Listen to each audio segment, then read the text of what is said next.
What's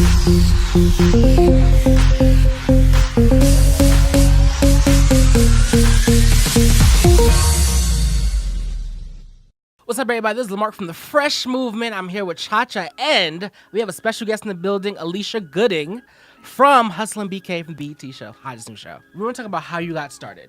Before the whole college situation, like before that, like what was your, because I feel like you have that star factor. So I want to know, like, what made you feel like you kind of had that star growing up? Well, growing up, I don't know if I ever felt like I was like a star. Mm-hmm. I just know that I was always like super competitive, right? Always had like a really competitive nature, and maybe because I grew up in the suburbs. Like I grew up in the suburbs. I'm first generation in this country. Both of my parents are from the West Indies. They're both from Grenada. So my parents like struggled. They worked hard for us to grow up in a nice area so I can go to a good public school. Mm-hmm. But at the end of the day, I didn't have the same things that my classmates had. My parents couldn't afford those things. So it just made me know that I had to be really great at whatever I was doing in order to get to that level. Right. So that was my first motivator. I just wanted to be better than everyone else. Yeah, so I mean, that's really where it started. In high school, like I played sports. I danced for 13 years. What kind of sports? I ran track. Okay. I was a long distance runner. I ran the 800, the 1600, and the 32. Okay. Which is the half a mile and the 2 mile. You wasn't playing games. And okay. Yeah, and I definitely was one of the top in the county, top in the state. I definitely placed.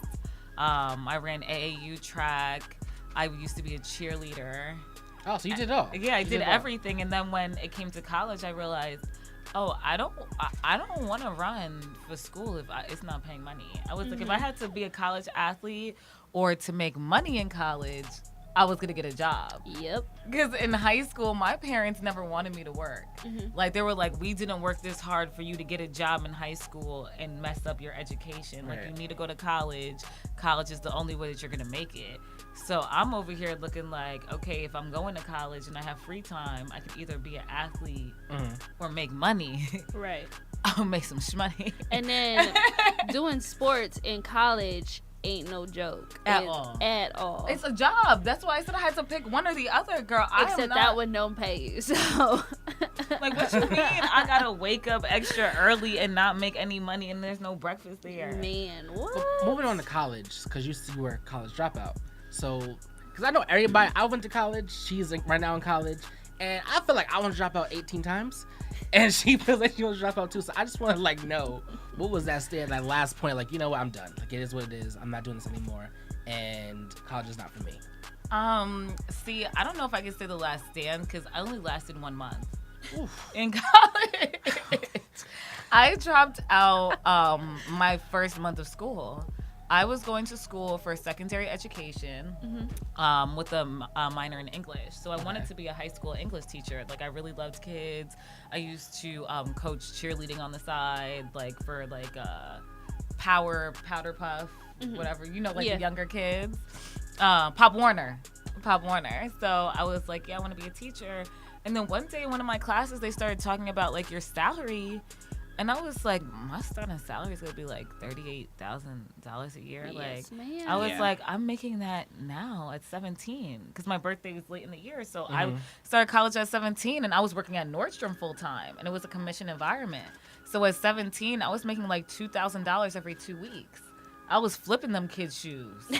You feel me? I was whipping the work. So I was like, if I'm making $4,000 a month, right, doing this, why am I gonna go to school? These loans is in my name. Right. My parents can't even get no grants or nothing in their name, so they in my name $17,000 a year. Girl. So what made you leave versus switch your major to something different?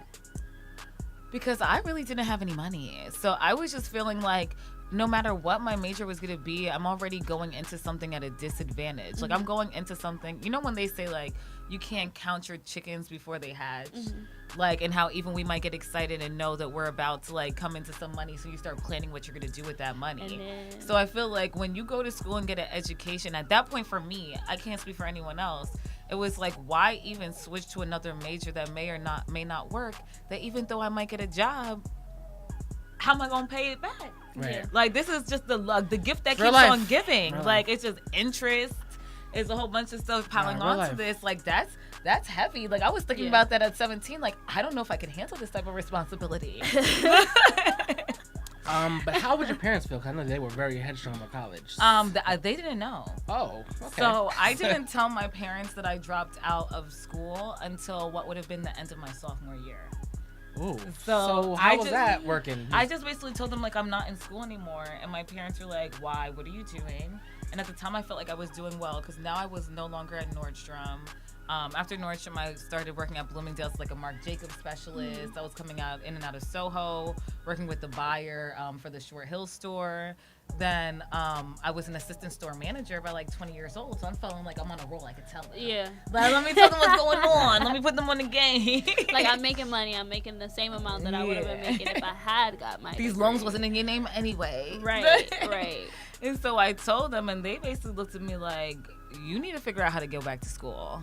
Because, like, that just working is not going to work. Like, what are you going to fall back? You had a plan, though. Like, I feel like a lot of people who drop out but don't have a plan. Yeah. The fact you had a plan is, like, really admirable. I honestly didn't have a plan. But- I just was just trying to get it. I'm not even going to make it seem like it was that. I just knew I had to make money. That was my plan. Yeah, but you were working. So Would like, it some people have- are not even working when they're dropping out or Would something it like have that. been different if you did not have that job at Nordstrom?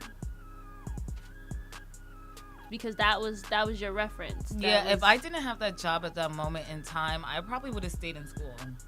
Because it's like I wouldn't have had anything else to Fall back on? deter To me. fall back, yeah. Yeah, it's like there's nothing else deterring me or making me feel like I can do something else on my own. Right. And I think that working at Nordstrom, it was just unique because it wasn't, not to say just a regular job, but it was like a commission job.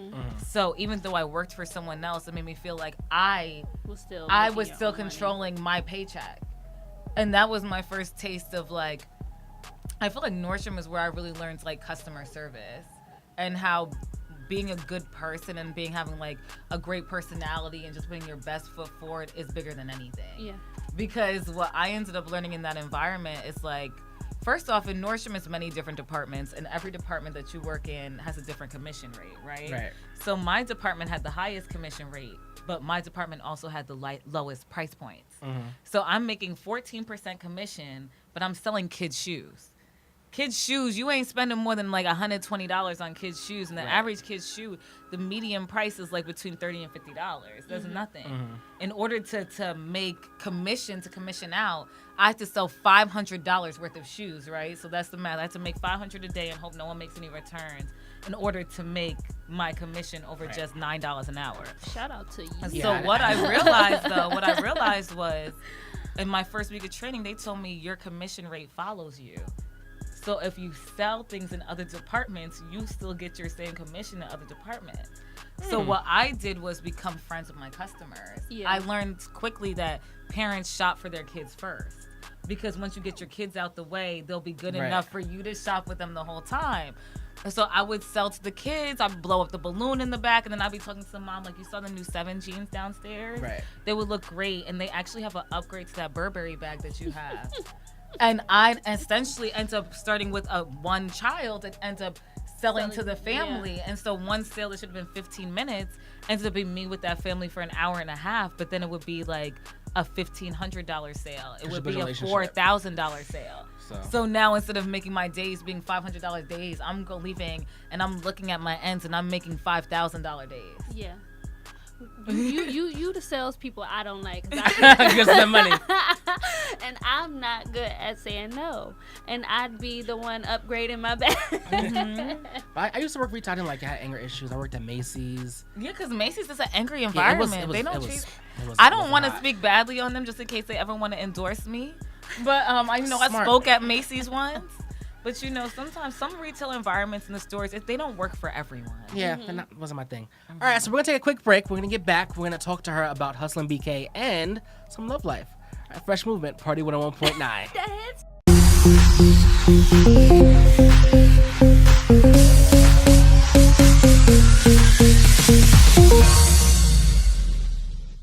And we are back with the Fresh Movement. This is Cha-Cha with Lamarck and Alicia Gooding. So, we would like to talk to you about your company. Tell us a little more about it.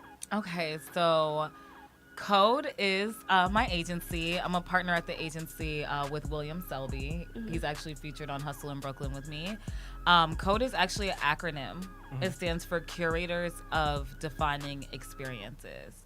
So when I first started my business, I honestly thought we're going to be an event marketing company because my background is in brand marketing and like launching brands or pushing brands through events.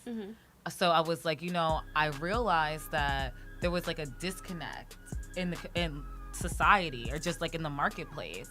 I realized I would go to like artist listening events and people would be going for the artists, but all they would be is at the bar. So they're not like hashtagging the event. No one knows that they're there. Or the sponsor would be included, but no one's taking pictures of the product.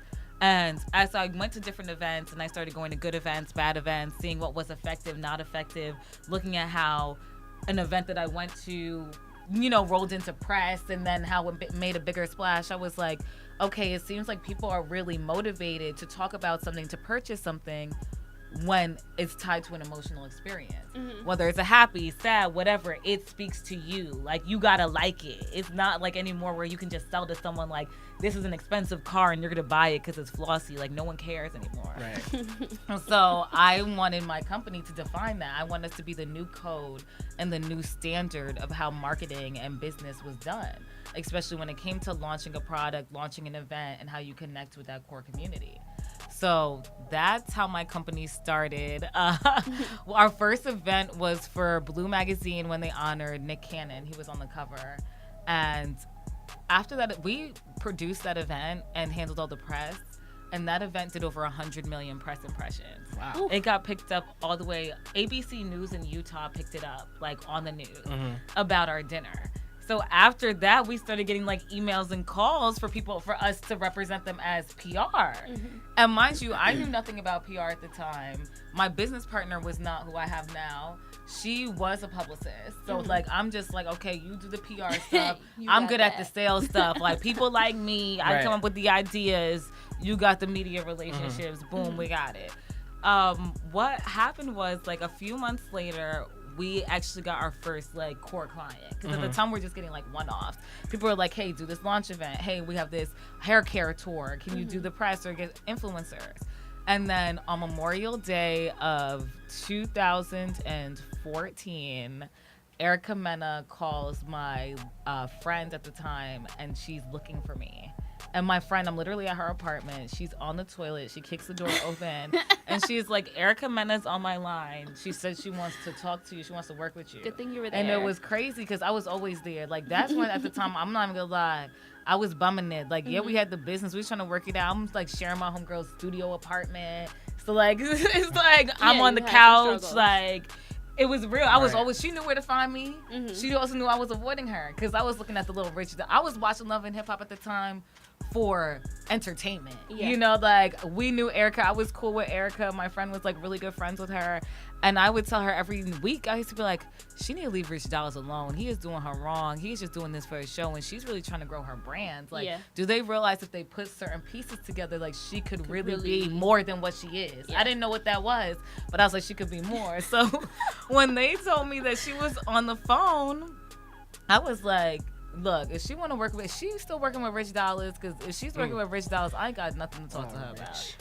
So she was like, no, I'm not working with Rich Dollaz anymore. I was like, all right, what's up? So she was like, yo, I want to work with you. You interviewed me before, because, when I was working at the mall and doing all that stuff in retail, I was also doing radio on the side. Like, I had a radio show in Jersey. I was part of an all-female radio show. I was handling like the programming around the show, all the guests. So I had booked Erica on my radio show before she even did Love and Hip Hop. I had Sin on the show before she ever did Love and Hip Hop. Emily B, Samaya Reeves. I had players that used to play for the Knicks that don't play for them no more. On my radio show. So she had already, she was familiar with me. Like, me and Erica have now been friends for a decade, but I was like, what's up? And she was like, I want you to work with me. And she was like, the first thing I need you to do is get me tickets to Summer Jam. And it's Memorial Day. So Memorial Day is on a Monday. Summer Jam was the following Sunday, like in 6 days. Like, I had never been to a Summer Jam before. I've been invited when I was working with Amber Rose, the marketing agency, but I didn't collect them. I didn't know how that worked. But we ended up having 7 backstage passes to Summer Jam. Heard And you. that Heard was you should. the beginning of a beautiful relationship.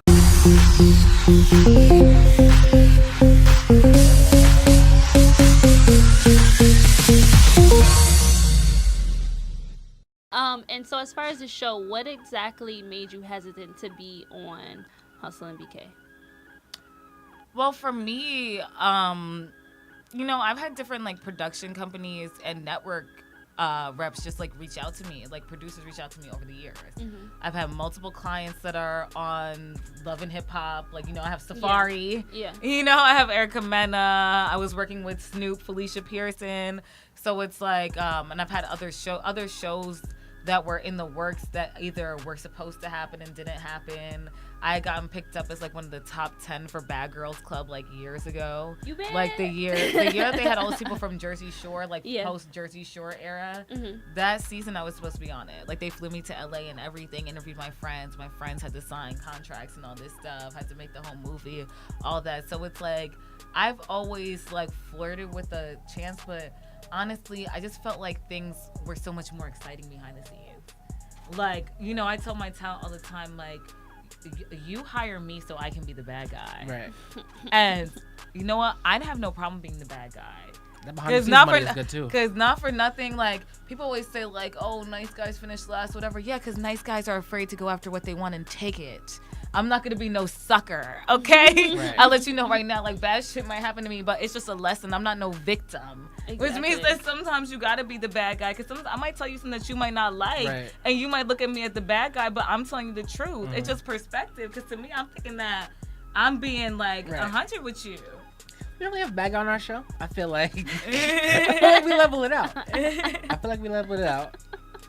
So with this show, it was like when I first heard about it, they approached me and they were like, the production company is based in LA, and they were like, we want to work with you and you help us cast the show, because we want this show to be super authentic and we don't want to mess it up. Like, this is a show that's going to be big to the network. We don't want to mess it up.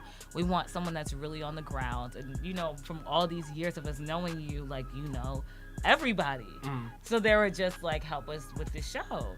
So, I put together a list of people that I thought was dope. Not all those people made it. People like Baggy Large. He's one of the people that did make it. Yeah, we're going to talk about him. Yeah, but we're going to get to him. But that's what they had approached me about first. And then about 3-4 weeks later, they were like, the cast is coming along, but we feel like we're just missing like a couple people. Do you think that you'll tape for the show? And I'm just like, first of all, I was in Atlanta at the time. I was in Atlanta for like a month. Mm-hmm. I was working with Sean Garrett on some music. And so I'm not even in the TV state of mind. I'm like, what? Like, the first day I was supposed to do a Skype with them, I forgot. I didn't even have my wig on. My wig was halfway peeled back. I had my braids exposed. I think I was like putting the wild grow on there. And then they're like, you ready for this Skype? And I'm like, oh, nah. Like, I'm sending emails with my wig off. Like, I was like, well, my wig is off, but if y'all want to Skype me, that could be good. They were like, no, we need you looking 100% together. I was like, oh, all right. So I did the Skype, and then the next day they were like, the network loves you. Mm-hmm. They think that you will be something really positive for the network. They love the clients that you have. Like, Hustle and BK, like, that was already like in the stance. It has to be Brooklyn. Like, that was not. It was like a hustle in New York City. Like, Brooklyn was like. Well, Brooklyn is really like the melting pot for where everything is like happening. Like all the cool stuff. Like, at the end of the day, Midtown is too expensive. Harlem is still like, I don't know, like, they went through their little renaissance or whatever. But, Brooklyn is different. Like, you got your hood. You got your, like, kind of suburban area. Mm-hmm. You got the places that used to be hood that is kind of suburban now. You got, like, first off, especially where I live in Brooklyn, like, I realized that, like, I live in Crown Heights, like, right on the border of Prospect Park, and I'm, like, in the middle of everything. Yep. I'm in between the Jews. I'm in between the rotis. I'm in between the African hair braiders and my goddess locks. I'm right on Flatbush. Okay, I'm in between bling bling nails and this whole situation. So it's like everything. I'm in between culture and the botanical garden and maybe finding my future husband in the library. So, like, it's a lot. I know exactly what there. You mean. Like, you can't get that everywhere else. I want to talk about this Baggy Large artist. So how did you? kind of meet him? And did you? I'm okay. Let me put this in a nice way. So, the music that I heard, it was. Oh, look at her face. But like, what? When you heard his music, what made him stand out to you? Honestly, and I'm gonna be 100% transparent. When I heard his music, nothing stood out to me. What stood out to me was the fact that after I had, we had mutual acquaintances. That's how I even had gotten his number to reach out to him. But after I reached out to him about even possibly being on the show, he took time to research and look up what I did.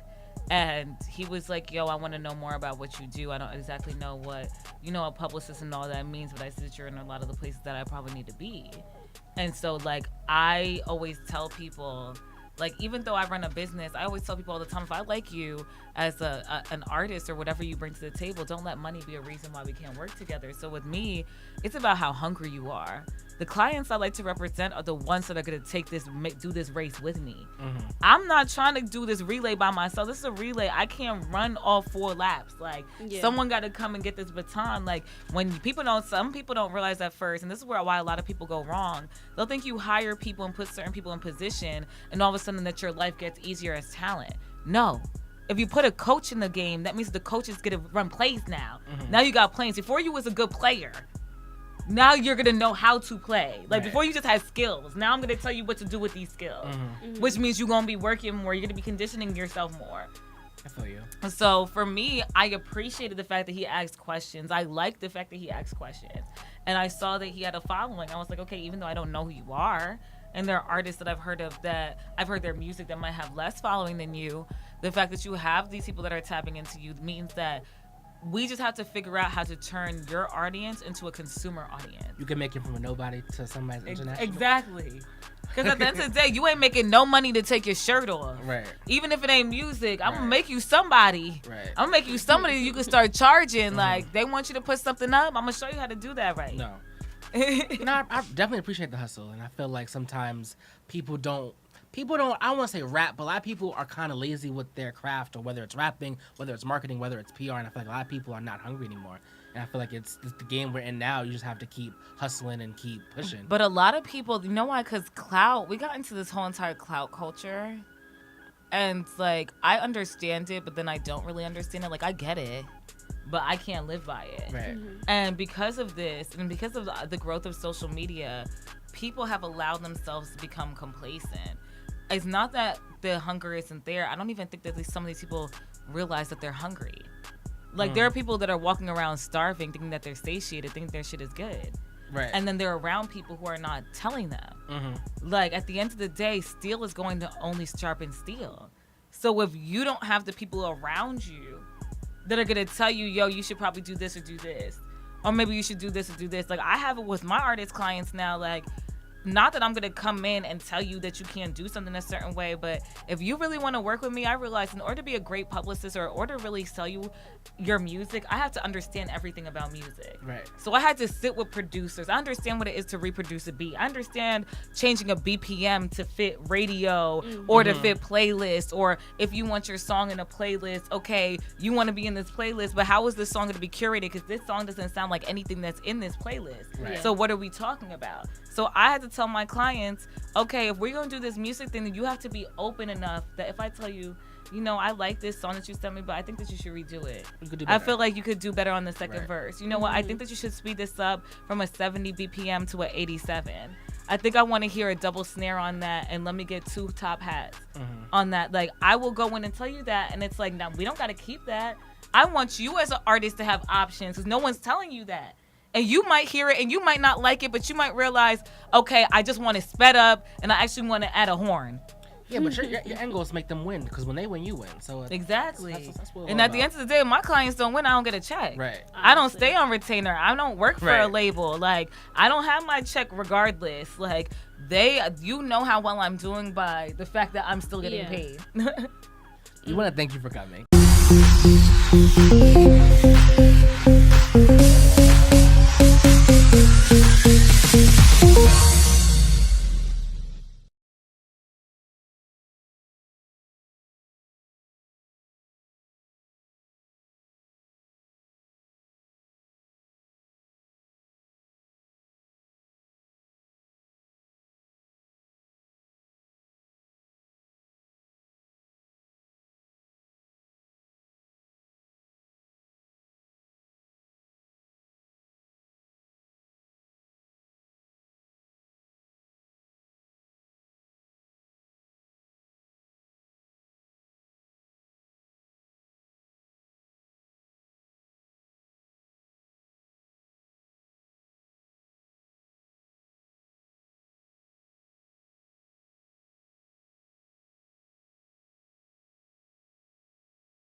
All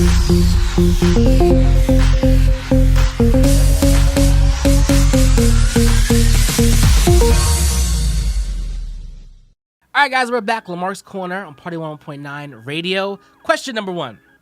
How do you deal with a jealous boyfriend? Yeah, I'll let you take that first.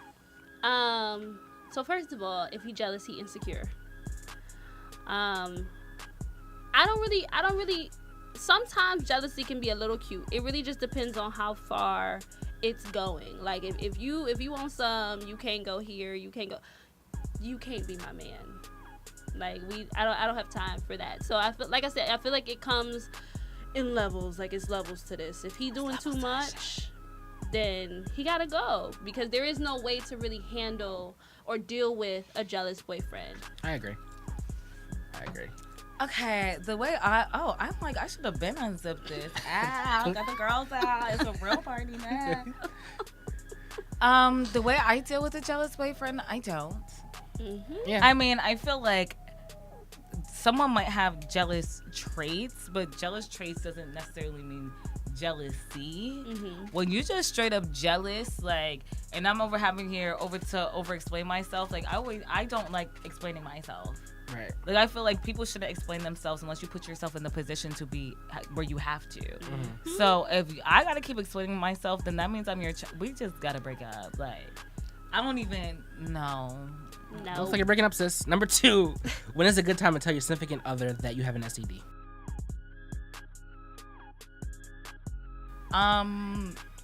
I think before they became your significant other. Yeah, I think you should. I think that once you guys start realizing that you like each other, and you feel like you're about to take that next step, maybe that should be when. Yeah. Chlamydia is real out here. I've been saying this since the show started. Chlamydia He is has serious. a fear of chlamydia. I'm telling you, I'm allergic to penicillin, so I can't. I'm allergic to penicillin too, and an amoxicillin. I'm screwed. So Yeah, I'm cool with all of that. I just don't want chlamydia. Number 3, when it comes to holidays, my girlfriend and I are always on odds on whose parents to see for Thanksgiving or Christmas. What should we do? Swap. Yeah, I was gonna see a swap. Alternate. Yeah, alternate. Like you go to one family for Thanksgiving or one family for Christmas, and vice versa. And then another for New Year's. And if it's an issue, you could go to your house, boy, and I'll go to my house because my parents always throw down. And then at the end, depending on how serious y'all are, why don't y'all just have everybody meet together at the biggest house? At your house. Honestly. I guess, but families together. Listen, drama is hilarious. Not when you in it. Not exactly. Not when the drama's in I your don't house, have to be in it. I mean, I can sit on the sideline. Yeah, but if it's you, your family, your man, like it's like. I mean, but our families don't really have any reasons to argue, so it'll probably be drama within each family, and we can kind of just sit on the sideline. I don't swap. know. Yeah, I say swap. Yeah. Next question. Would you guys ever consider having a joint YouTube channel? So, we have YouTube channels personally, but I feel like she gets mad at me because I started late and then, like, I share it more. But, show some love to both our YouTube channels. Mark P. Period. That's and not- Color Me Cha-Cha. That's not the point, though. They want to know if we would do a joint one. I don't know, because we our times and we do. He stay in Queens, I stay in Brooklyn. It's just. Yeah, we want to be separate. Like, we want to have our own situations. So I feel like that in itself. I gives mean, us- I never said I wanted to be separate from you. I mean, it's cool. I'm if you wanna just be saying, separate like, to from be me, independent. But okay. All right. All right, next question. When it comes to religion, what are your views? I'm spiritual. I'm with her. Yeah. I grew up Christian, but getting older, doing my own research into everything, I'm just spiritual. I believe there's a higher power, but we're That was not good. gonna Good talk answer. about, Good answer. you know. Good answer. Should your significant other know everyone you slept with, No. No. even if they asked? Why are you asking? What she said. Yeah. I am only revealing it if it's like someone close to you. But then I wouldn't even be dating someone where I'm mess with someone close to you unless it was something like, oh shit, I didn't know that was your brother. Yeah. I smashed him 10 years ago. Then in that case, case, because sometimes like, but other than that, like, If you want to know, it like she said, why? Like, what does that matter? Number 7. I'm trying my best to stay positive and not let the negative energy take over my spirit. Any advice on how to stay positive and learn how to love life? Even though I appear like a really happy person all the time, you know, sometimes I don't wake up and feel this way. So, what I do when I feel like this is I go to Apple Music. Where I go to shout out to Apple Music, iPhones, what up? And You can't. She doesn't. Whoa. Stay over there. And I She go didn't ask to like a 90s pop playlist, Mm-hmm. and I just let it go. And it's not like the first song that gets me, because, you know, I'll still be upset. Some mornings I wake up mad as hell. I start crying because I be so aggravated about like dumb stuff going on. By the third song, by the time that NSYNC come on, I'm dancing in my room, and I literally realize, like, wait, wow, that's literally, at least in my mind, what they mean when they say shake the devil off. Yeah. Because sometimes you gotta dance the devil away. Like, that's my new thing. I'm like, anytime I feel some type of way, I'm like, nah, hold up.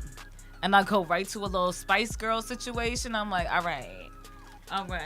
And I mean, and you don't necessarily have to go to that same exact rate, because like that's how I am soca for me, or anything that I can sing, to be honest. I would say if you have the means to do so, treat yourself, because that usually make anybody feel good. Shopping, getting your nails done. That doesn't make me feel good. Shopping? Because every time I do that, like pay money for anything to make myself feel better, I just feel worse later. That's why I say if you got the means to do so, because spending money make me mad sometimes too. But outside of that, just doing things that make you happy, not necessarily things that you do to get by. Like me, I love to read. It's an escape. Reading is it's like going to another world for me. So if I feel some type of way, I read, and I read about other people's happiness. And if you get invested into somebody else's emotions, you feel that emotion. All right, last question. Where's some good places to have sex in public in New York City without getting caught? Last question. If you can't get caught, what's the point? I can tell you some of the places that I had sex in public. I feel like, I don't know. I've had sex in the bathroom of a restaurant during brunch. I've had sex on the rooftop of a building in Hell's Kitchen.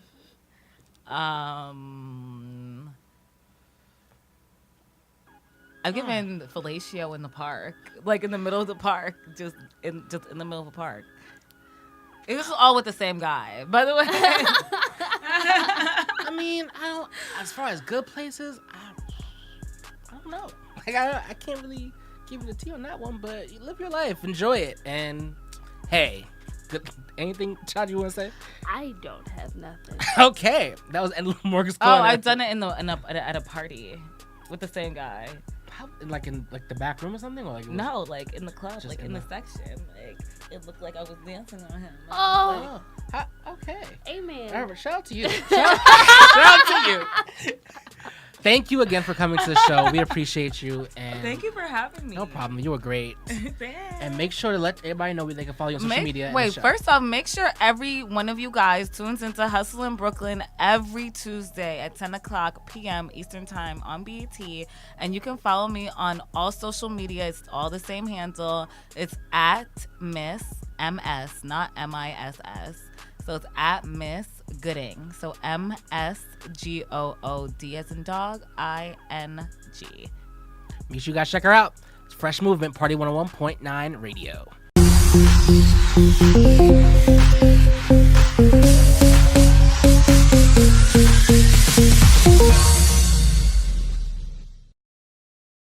Hey, it's your girl, Miss Gooding, and you're listening to Party1019.com. Hey guys, it's your girl, Miss Gooding, and you're now listening to The Fresh Movement on Party1019.com.